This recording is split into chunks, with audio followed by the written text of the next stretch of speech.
Вы смотрите выпуск новостей в студии Валерия Наумова. Здравствуйте. Вначале коротко о темах этого часа. Владимир Путин принял решение о проведении специальной военной операции в связи с обращением руководителей республик Донбасса. Запрещено движение всех видов транспортных средств. На автомобильной дороге Индигир в Момском районе образовалась наледь. Время вставать на лыжи. В столичном парке культуры и отдыха начал свою работу пункт проката лыж. Президент России Владимир Путин заявил, что в связи с обращением руководителей республик Донбасса принял решение о проведении специальной военной операции.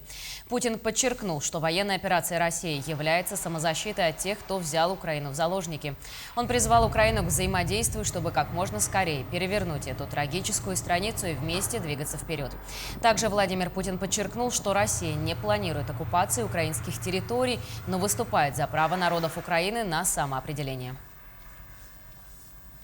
Речь о том, что вызывает у нас особую озабоченность и тревогу. О тех фундаментальных угрозах, которые из года в год, шаг за шагом, грубо и бесцеремонно создаются безответственными политиками на Западе в отношении нашей страны. Имею в виду расширение блока НАТО на восток, приближение его военной инфраструктуры к российским границам. Хорошо известно, что на протяжении 30 лет мы настойчиво и терпеливо пытались договориться с ведущими странами НАТО о принципах равной и неделимой безопасности в Европе. В ответ на наше предложение мы постоянно сталкивались либо с циничным обманом и враньем, либо с попытками давления и шантажа. Предметы первой необходимости для оказания помощи жителям ДНР и ЛНР собирают в столице республики. Об этом сообщил руководитель ресурсного центра добровольчества региона Айлан Винокуров. Вещи принимаются по определенному перечню. Прием будет осуществляться в течение февраля-марта в зависимости от обстановки. Напомню, что решение о сборе гуманитарной помощи беженцам из ДНР и ЛНР принято на внеочередном заседании Совета Общественной палаты Якутии. Сбор вещей и продуктов осуществляется по адресу Орджоникидзе, дом 10, второй этаж, актовый зал. Начался первый сбор, люди первые пошли, но есть ограничен перечень того, что нужно приносить. Ну, во-первых, конечно, надо, чтобы это было новое, и, во-вторых, это больше касалось детей младшего возраста и больных людей. Там все, что им полагается, типа питания, там пеленок и тому прочее. Вот это и началось. Вот второй день. Значит, организовано дежурство членами общественной палаты тут по сбору, ну и помогают вот ребята-волонтеры. 4 несовершеннолетних отравились парами хлора при посещении одной из саун в столице республики 23 февраля. Организована проверка по поступившему сообщению об ингаляционном отравлении парами хлора 4 детей. На место происшествия выезжал прокурор города. По предварительным данным, состояние детей удовлетворительное, однако 2 из них госпитализированы для обследования и лечения. По результатам проверки будут приняты необходимые меры прокурорского реагирования. С 21 по 28 февраля по всей территории республики проводится профилактическое мероприятие «Пешеход», в рамках которого сотрудники госавтоинспекции проводят профилактику со всеми участниками дорожного движения. Водителям напоминают о соблюдении скоростного режима, а с пешеходами проводится беседа и раздается памятка со светоотражающим элементом. С начала этого года по городу Якутску зарегистрировано 11 наездов на пешеходов. В них 10 человек пострадали. Из них 3 несовершеннолетних ребенка. А если смотреть статистику за прошлый год, то было 130 наездов на пешеходов, и 137 человек получили ранения, и, к сожалению, 7 погибли на месте. Это только на территории города Якутска? Да, это на территории только города Якутска. Также госавтоинспекция Якутска предупреждает о возможных осложнениях обстановки на дорогах из-за осадков. Понижение температуры может спровоцировать образование наледи на проезжей части и ограничение видимости. Особое внимание необходимо обратить на соблюдение скоростного режима, дистанции, выполнение предписаний дорожных знаков и исключение резких маневров. А между тем на автомобильной дороге Индигир в Момском районе республики образовалась наледь. Движение транспорта ограничено. С 24 февраля запрещено движение всех видов транспортных средств по автомобильной дороге республиканского значения Индигир в Момском районе из-за образовавшейся наледи. Отмечается, что ограничения действуют на участке Тюбелях-Сабалох. В настоящее время ведется буксировка транспортных средств для проезда наледных участков. Добраться до Устнеры Аймиконского района до села Хону Момского района можно через село Сасыр по автомобильным дорогам Арктика и Мома. Перейдем к эпидобстановке. За последние сутки в республике выявлено 1019 новых случаев коронавирусной инфекции. Из них в Якутске 305, в Алданском районе 154, в Мирнинском 48, в Нюрбинском 47, в Хангаласском 45. Еще в 18 районах республики зафиксировали от 1 до 44 заболевших. К слову говоря, страховщики стали включать постковидную реабилитацию в полисы добровольного медицинского страхования. Так, Ингострах разработал несколько уровней сопровождения переболевших от обследования после перенесенной инфекции до реабилитации разного объема. Основную часть портфеля ДМС составляют корпоративные клиенты, однако число клиентов физических лиц растет. Постковидный синдром может длиться до года. Среди симптомов – одышка, нарушение обоняния и вкуса, утомляемость и раздражительность. К другим темам. Новая современная детская площадка с искусственным покрытием и ограждением появится в микрорайоне Мухтуйский города Ленска.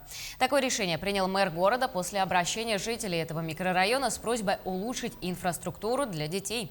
Площадка будет установлена этим летом в районе управляющей компании, что позволит сотрудникам непрерывно следить за сохранностью нового детского игрового комплекса и защитить его от рук вандалов. Денежные средства для покупки уже найдены, поэтому этим летом маленькие жители микрорайона смогут играть на своей собственной площадке, оснащенной в соответствии со всеми стандартами и требованиями безопасности.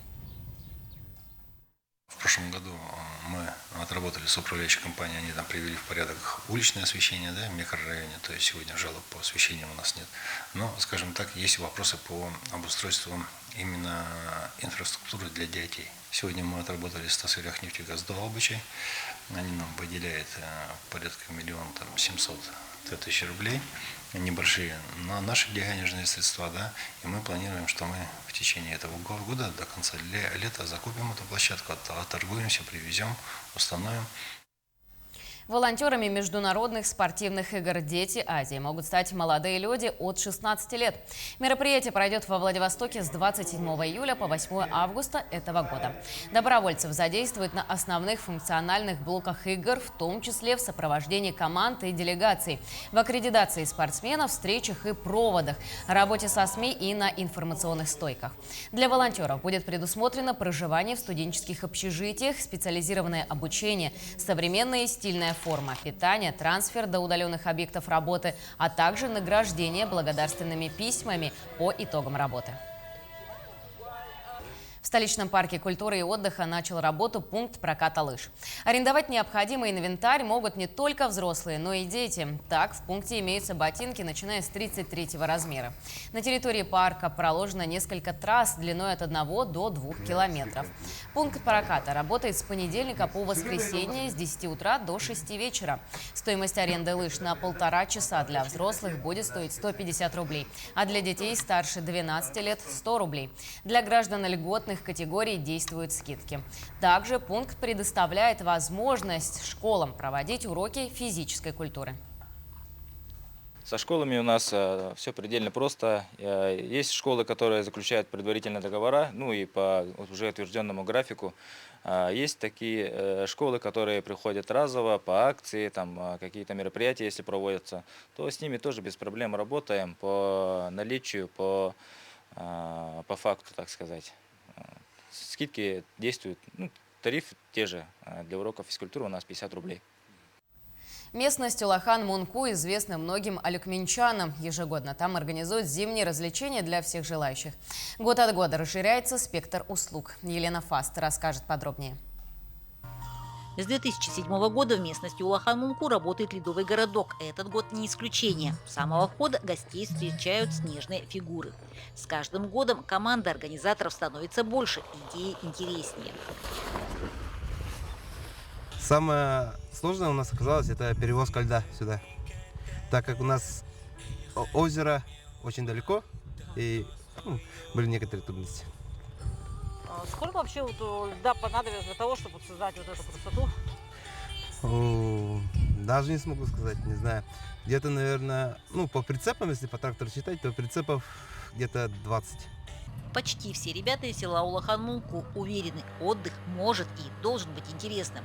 Уже сегодня это место – своеобразный бренд села. А для того, чтобы парк начал работать побыстрее, помогали многие сельчане. В этом году горка уже 170 метров, улыбаются ребята. И это не предел. Есть и перспективы. Я знаю, что у вас еще дальше задумки есть. Да, еще, конечно, и план есть. Развиваться надо.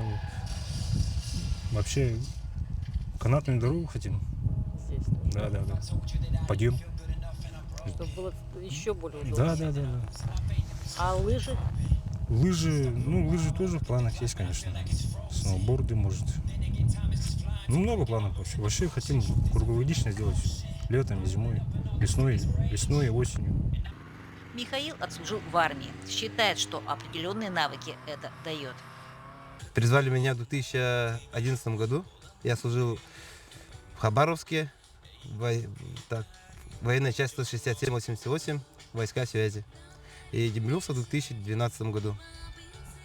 А как считаете, армия что-то дала вам? Армия закаляет человека. Готовит к жизни? Готовит, наверное, скорее всего, к общности, общению с людьми, порядку. Елена Фаст, Максим Копылов, Алекминск. На этом у нас все. До новых встреч в эфире.